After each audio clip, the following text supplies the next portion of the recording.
Now we'll go to item 6, members, and we will hear from the Aotea Great Barrier Local Board, and this relates to responsibilities regarding implementation of resource management and heritage legislation on the island.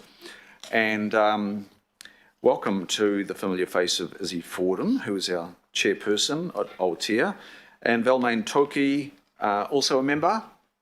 Kia ora, Velmain, and Don Prince, archaeologist. Izzy, I think I'm going to hand to you.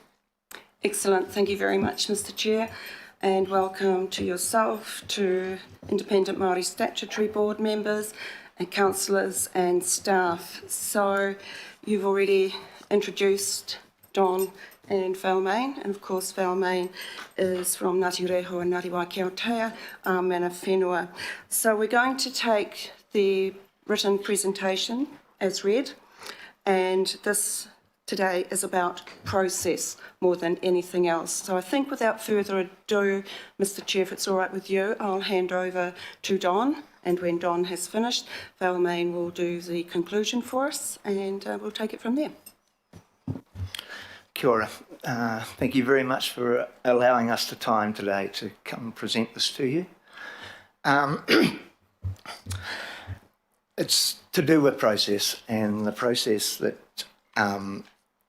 appears to have fallen down somewhere along the lines with between the statutory obligations of the Resource Management Act regarding heritage. Consent notices appear to be appearing on the island complete and signed off. So local staff are only obligated to work under ensuring that these consents are followed. They are unaware of any heritage issues that may arise along the way, and because they have not been presented to them before time.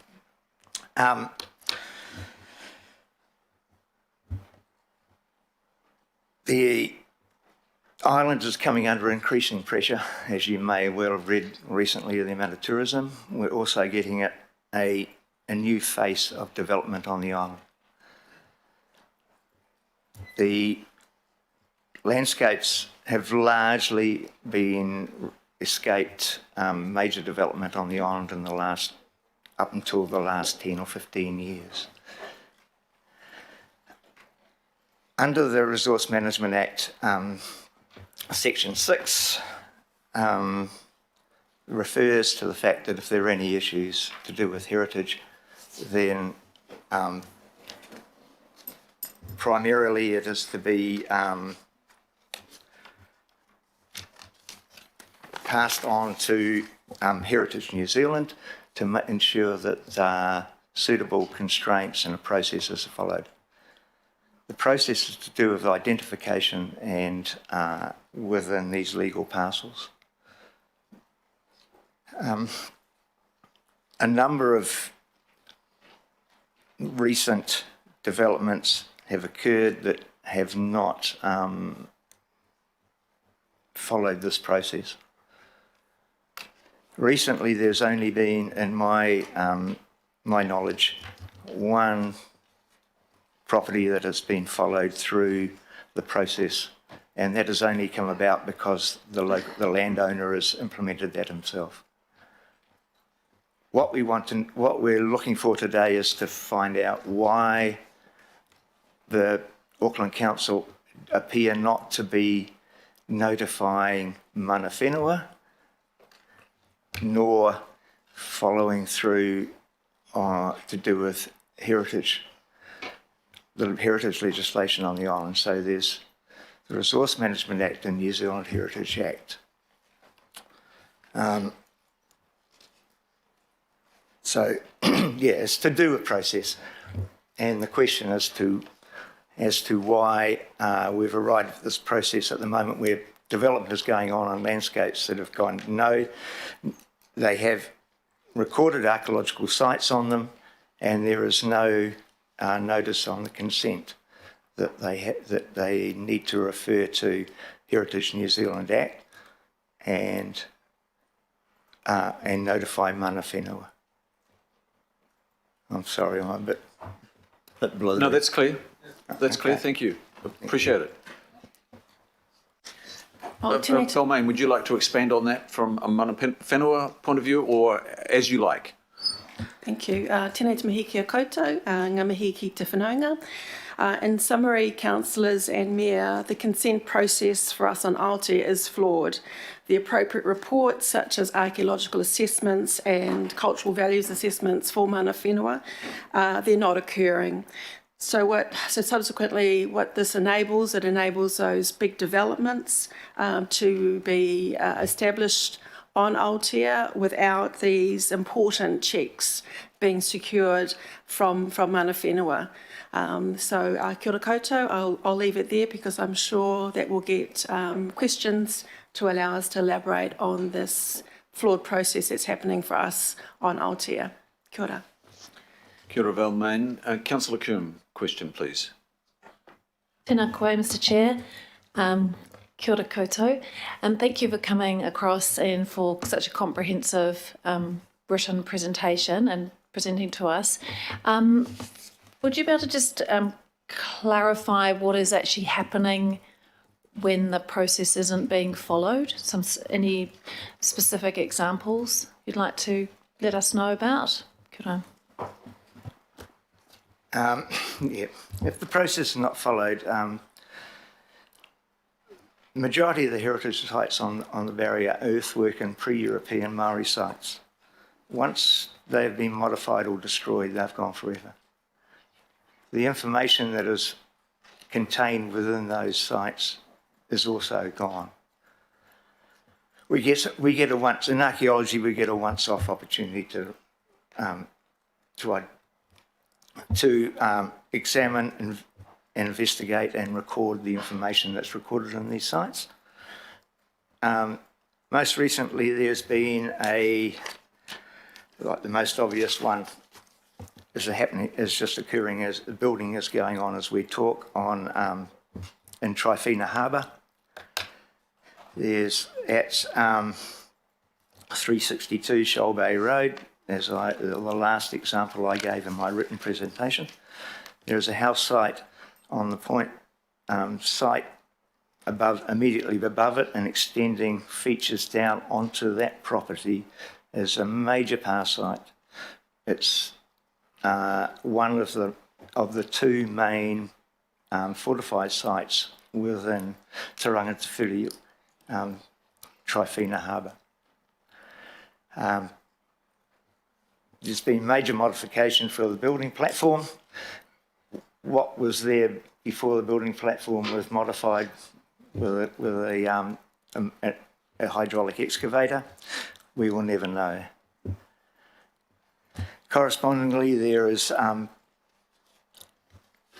large development going on at North Kaitoki, or locally known as Palmer's Beach. These are large properties.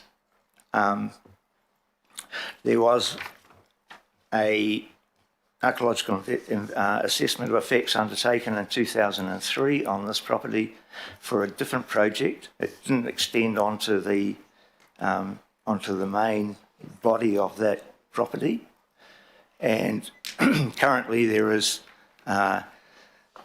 earthworks being undertaken there that are not being. There's been no mitigation undertaken whatsoever. I would like to acknowledge that Auckland Council recently have engaged with mana whenua to do some scheduling of sites of wahitapu or of significance to mana whenua on the island. However, they've been targeted at public land rather than private land. There are major landscapes on the island that are in private hands that need to be scheduled as well. There's a number of issues, but this is probably not the platform to investigate. Thank you for that. I think that's really good to highlight a few examples. And Mr Chair, I'm happy to second. I'm pleased to see that we've got a follow-up to the presentation, which I think is that Chair Izzy, that will address just the question about next steps. So thank you for adding that, Mr Chair. I'm happy to second. If you like, you can move it as the ward councillor, and Member Toe Henare, would you like to second that motion, Member Toe, and then I'll go to your question? Question first then, Member Toe. Good. It's moved and seconded, and a question from Member Toe Henare. Mea tutahi ke a koutou au rangatira tēnā koutou. Tēnā koutou whanaunga. Pai te whakarongo i a koe i tēnei ata. Do we, I thought Auckland Council had a heritage program, and if we do, I think not if we do, have you been working with that heritage program? Thank you. Yes, Council does, and yes, it is very helpful. My concern is that the list of consents that are generated to our hapu aren't specified, and well, they're not sort of articulated in saying that this consent is on Aotea and this is the consent. But more than that, it doesn't, the importance in terms of what that consent being granted will mean isn't signalled. So we have to voluntarily access the list, identify Aotea, identify what activity that consent relates to, then decide whether that area that's been impacted on is a site of significance or not for us, and then whether we need to ask for a cultural values assessment. So that isn't implicit in the information that's provided to our hapu. So when somebody is after a consent, is there an automatic contact made between the council and mana whenua on the island? Thank you. I can only speak to my experience, and that hasn't happened. We've had to go in and speak to Brad Allen to ensure that mana whenua are involved, or there is a trigger to allow that process to commence. But that's we've had to be proactive to ensure that's happened. And subsequently, if it doesn't happen, it falls between the cracks, and we don't have an opportunity to provide a cultural values assessment. Kia ora, thank you. And a question from Councillor Walker, please. Couple of questions. First one, I would imagine, based on what you're saying, there's some urgency. Would that be correct? Yes, that's correct. And the second question, I would also venture to say that there's probably a correlation between sites of significance, particularly past sites and the like, and sites that command a premium for development because of the views and the proximity and so on. Would that be a fair comment? That's a very fair comment. Okay. Thanks. Thank you. No further questions. Izzy and Balmain and Don, what we'll do is we'll refer this to our general managers of Plains and Places, and also the resource consents manager, and we'll come back to you, come back through you, Izzy. But the proposal is to actually have a formal memo come to the planning committee, and of course you'll be included in that distribution. So we will be looking at this matter. The staff have already had an early heads up on this, so there's something worthy of our consideration here, absolutely. Thanks for your work on it. Don, thanks for the expertise. And Balmain, thank you for coming along. Izzy, as Chair of Aotea, thank you. Thank you very much, Mr. Chair, and everyone for your time this morning, and we look forward to the follow-up. Have a good day. Members, it's moved, it's seconded. I'll put that motion. All those in favour say aye. Aye. To the contrary, no. Declare that carried. Thank you. That takes us